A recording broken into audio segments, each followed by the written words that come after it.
Oi pessoal, tudo bom? Meu nome é Priscila, eu sou médica infectologista e eu quero falar um pouquinho para vocês hoje sobre a dengue, né? O cenário de 2023 e trazer aqui para vocês dicas, macetes e coisas que facilitem vocês na hora do atendimento desse paciente na beira do leito, tá? Então não é para ser mais do mesmo, na verdade. Por que é tão importante falarmos da dengue, né, gente? Todo mundo já teve dengue ou conhece alguém que teve, enfim, a dengue é uma coisa que faz parte do nosso dia a dia, né, pra gente que mora aqui no Brasil. Mas por que é tão importante e tão relevante esse tema? Bom, primeiro porque ela é uma doença que o tratamento dela é 100% suportivo, ou seja, com hidratação, tá? E é uma doença que é prevenível se a gente conseguisse controlar os focos do mosquito, né? Mas eu acho que a questão mais importante é que é uma doença que você não precisa de um remédio específico para você conseguir reverter ela. Você precisa de cuidados e hidratação e de um bom acompanhamento médico nos casos mais graves. Mas é isso, é uma coisa suportiva, tá? Então, penso eu que é um absurdo a gente pensar que um paciente vai a óbito por dengue, né? Sendo que a gente tem assistência à saúde, que a gente tem soro, que a gente não precisa de um remédio em específico para fazer para esse paciente. Então, é uma coisa que realmente a gente tem que fazer ao máximo para evitar. E para isso só existe uma forma, é conhecimento. Se a gente tiver conhecimento sobre a fisiopatologia da doença, de como é que as coisas funcionam, enfim, é muito mais fácil que a gente consiga evitar que um paciente que seja um tipo B evolua para uma forma grave, por exemplo, tá? Bom, então como vocês podem ver aqui nesse gráfico, gente, o número de casos de dengue, né, ele evoluiu de forma muito importante nas últimas décadas, né, então aqui nesse último, né, 2020 até 2023, olha a quantidade de casos, né, que tem relatados de forma mundial. E a dengue, ela pode ocorrer durante todo o ano, evidentemente, mas tem uma época do ano em que ela tem mais prevalência, né, entre as doenças. A incidência dela, aliás, é maior. E por quê? Porque tem relação com o ciclo de reprodução do Aedes, da fêmea do Aedes, né? Então, épocas de verão e épocas chuvosas é o momento em que tem maior reprodução mais facilidade de ter criadouro de dengue, né, de mosquitos Aedes, então que circula mais o vírus, tá? Então, isso aqui são as semanas epidemiológicas, né, e o número de casos. Então, vocês podem ver que o número de casos, ele aumenta exponencialmente nessas primeiras semanas epidemiológicas do ano, tá? Só para vocês entenderem o que são semanas epidemiológicas, eu botei aqui do ladinho, então isso aqui é de 2023, na verdade, né? Esse gráfico é de 2022, mas esse aqui é de 2023, mas é só para vocês entenderem.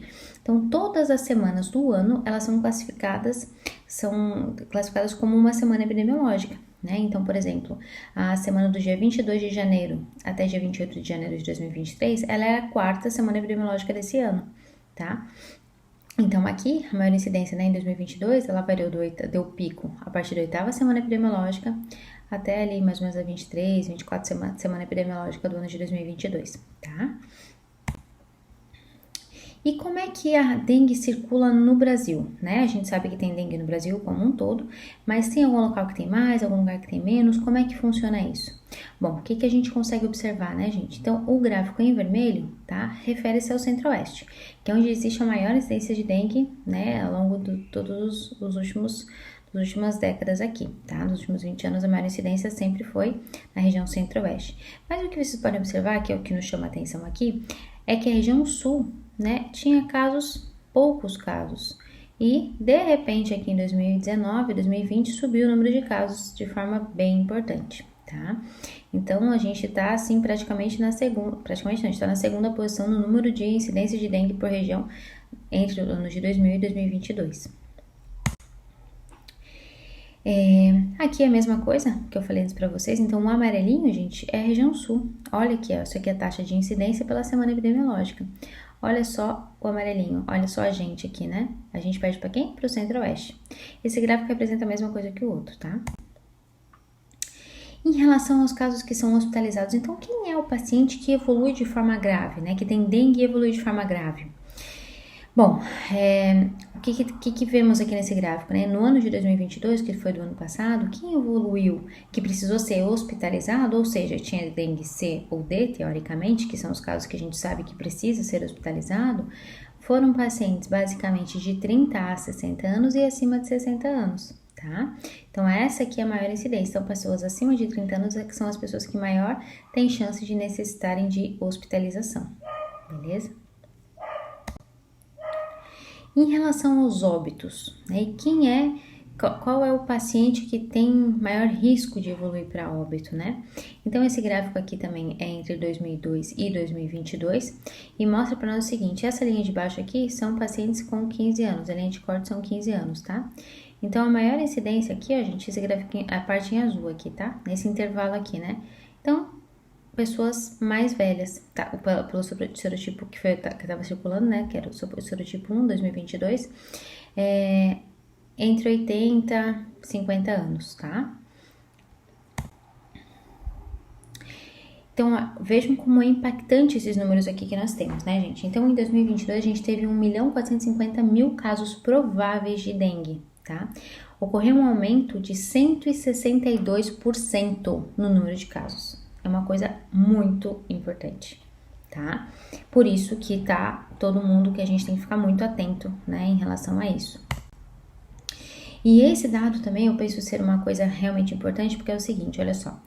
Em relação ao número de casos e óbitos, para vocês terem uma noção. Então, pacientes, aqueles que eu falei para vocês ali, tá? Daqueles 1 milhão e pouco de casos, né? Dengue com sinais de alarme correspondiam a 1% dos casos, 16 mil pacientes, tá?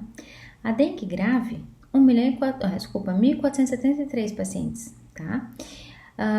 E desses 1.473, gente, 1.016 evoluíram para óbito, ou seja, dos casos graves, 70% evoluiu para óbito.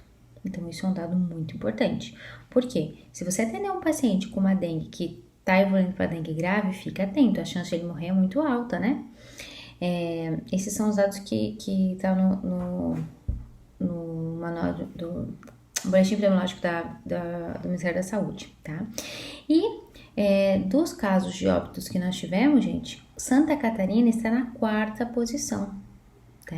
Agora vocês vejam o tamanho do nosso estado, quantidade de pessoas que nós temos aqui, para a gente estar na 4ª posição. São Paulo teve 282 casos de óbito. Já Santa Catarina, que é um estado infinitamente menor do que São Paulo, teve 88 casos. Então, é algo bem importante. Bom, em relação aos sorotipos que nós temos, né? Vocês sabem que existem 4 sorotipos de dengue, né, gente? Dengue 1, 2, 3 e 4, certo? Em 2021, o que nós tivemos de casos, tá? Dengue 1 e Dengue 2, principalmente o vírus, né, da dengue sorotipo 1, tá? Ele foi o principal, certo? Bom, em relação ao sorotipo, né, gente? Em 2022, como é que foi isso por aqui? Dengue 1 principal, Dengue 2, né, seguido pelo Dengue 2, e o Dengue 3 e Dengue 4 nem deram essa caras por aqui. Na verdade, o Dengue 3, desde 2007, não aparece no Brasil. E isso pode ser um grande problema. Por quê? Porque está circulando a Dengue 3 no México, né? E o Brasil, e agora vamos no mundo globalizado, as pessoas vão de um lado para o outro. Então, para essa Dengue 3 vir para cá, não é difícil. Se ela chegar aqui, pode causar um surto, né? Porque as pessoas não são imunes contra a Dengue 3, certo?